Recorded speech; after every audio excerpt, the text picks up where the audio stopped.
گرمی کے موسم میں جہاں اور بہت ساری بیماریاں ہوتی ہیں جی، وہاں پہ پیشاب کی جلن، چھوٹے پیشاب کی جلن جی، اس کے متعلق دو گزارشات کرنی ہے تاکہ آپ گھر کے اندر ہی اس کا علاج کریں اور آپ ٹھیک ہو جائیں گے۔ تو میں حکیم فیصل ہوں، کلیم دواخانہ یوٹیوب چینل ہے ہمارا، فیس بک کے اوپر حکیم صاحب کے نام سے شیئر، لائک اور فالو ضرور کریں آپ۔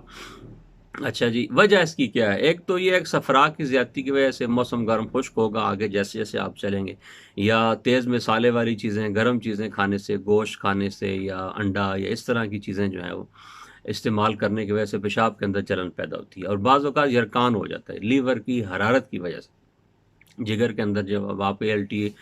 بڑھتا ہے تو اس وقت بھی یہ صورتحال ہو جاتی ہے، یا جب فیٹی لیور ہو جاتا ہے اس وقت بھی پیشاب کے اندر جلن پیدا ہو جاتی ہے جی۔ اس کے علاوہ گردوں کے اندر انفیکشن ہو گیا، گردوں کے اندر سوزش ہو گئی ہے، گردوں کے اندر کوئی پتھری ہے یا کوئی مسئلہ ہے تو بھی پیشاب کے اندر جلن ہوتی ہے اور پیشاب کا پیلا پن ہوتا ہے۔ آپ بجائے ڈرپ لگوانے کے یا اور کوئی مسئلہ کرنے کے، آسانی کے ساتھ دو چیزیں ہیں جو گھر کے اندر بھی دستیاب ہیں یا قریب کسی بھی حکیم کی دکان سے لے لیں۔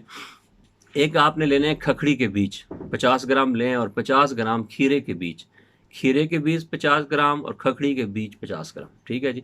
تو ایک ایک چمچ دونوں کی لیں، ان کو کچل لیں، دڑا سا بنا لیں، اور ان کو ایک گلاس پانی کے اندر ڈال کے اچھے طریقے سے پکا لیں، یعنی کہوہ جیسے بناتے ہیں، جوش دیں، ٹھیک ہے۔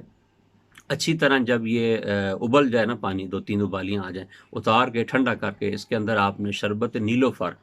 یا شربت بزوری، دونوں میں سے جو شربت ملے، اس کی 2 چمچیں ڈالنی ہے، ٹھیک ہے۔ اس کو شربت سا بنانا ہے، پون کے پی لینا ہے، انشاءاللہ ثم انشاءاللہ پیشاب کی جلن، تیزابیت پیشاب کے اندر، اور صفرا کی زیادتی، اور اس کے علاوہ پیشاب کے اندر خون آ رہا ہے یا اور کوئی مسائل پیدا ہو رہے ہیں تو وہ سارے سے ختم ہو جائے گی جی۔ السلام علیکم۔